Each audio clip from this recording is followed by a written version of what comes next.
Welcome again, friends. Let's continue our journey toward the cross, looking at what Jesus is doing in his final days on earth. Today's story is another familiar story, but I didn't realize it happened during Holy Week. I also didn't realize how intentional Jesus was about telling this story and setting it up just perfectly. So we know that Jesus spent his days after he entered Jerusalem in the temple teaching every single day. And there were large crowds. Remember, it was Passover, so all the Jews were converging on Jerusalem for the celebration. And Mark tells us large crowds were welcoming Jesus and listening to his teachings with delight. In this story from Mark 12, and also recorded in Luke 21, Jesus purposefully positions himself to be able to watch people making their donations to the temple. I want you to try and hear the noisy crowd and the metal coins dropping against one of the 13 metal collection vessels in the courtyard. And Jesus stands there watching. Mark tells us that many rich people threw in large donations. Now that's a very curious detail, that they didn't drop in their donation, but they threw it in. I believe this is so that it would make a very loud clanging and it would draw attention so that people would think, whoa, that's a big one. Meanwhile, a poor widow quietly slips in and drops 2 copper coins into the metal collection vessel. Probably no one noticed her among all the rich donations, but Jesus heard those 2 copper coins. He listened. He saw her heart. And he called his disciples away from the crowd and gave them some private instruction. And Mark tells us this is what he said in Mark 12, verse 43 and 44. This poor widow has put more into the treasury than all the others. They all gave out of their wealth, but she, out of her poverty, put in everything. The widow was the generous hero. The rich people gave out of their wealth large amounts, but it didn't affect their lifestyle. The widow gave sacrificially.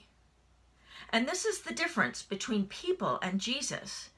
C.S. Lewis puts it this way: humans judge one another by their external actions, but God judges them by their moral choices. God sees our hearts. God doesn't look at what we have. He looks at what we do with what we have. The widow is the generous hero. She gives 2 small sacrificial coins to support the temple establishment. And this is very ironic. Why? Because Jesus has just criticized the temple leaders quite harshly. Just before positioning himself to watch the donations in action, Jesus tells the crowd, the whole crowd, publicly, watch out for those religious authorities. And Mark 12:40 says this: they love to walk around in flowing robes and be greeted in the marketplaces and have the most important seats in the synagogues and the places of honor at banquets. They devour widows' houses and for show make lengthy prayers.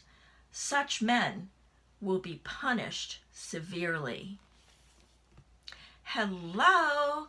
Jesus accuses them of causing poverty for the very people they are supposed to protect: the orphans, the widows, and the foreigners. Ouch! And he does this just before positioning himself to watch the donations. God does not look at what we have. God looks at what we do with what we have. And Jesus earlier had taught from Luke chapter 12, when someone has been given much, much will be required in return. And when someone is entrusted with much, even more will be required. God blesses some of us so we can be a blessing to others. Now, it's natural in this economic situation with COVID to tighten our belts and want to protect what we have and protect our families. But small businesses are struggling, and many people have lost their jobs and are finding it hard to pay rent and buy food. Isn't the motto, we're all in this together? Let's remember that these are among Jesus's final teachings in his last days here on earth. And let's do what each of us can with what we have to help other people, and know that God sees our hearts and knows our good intentions.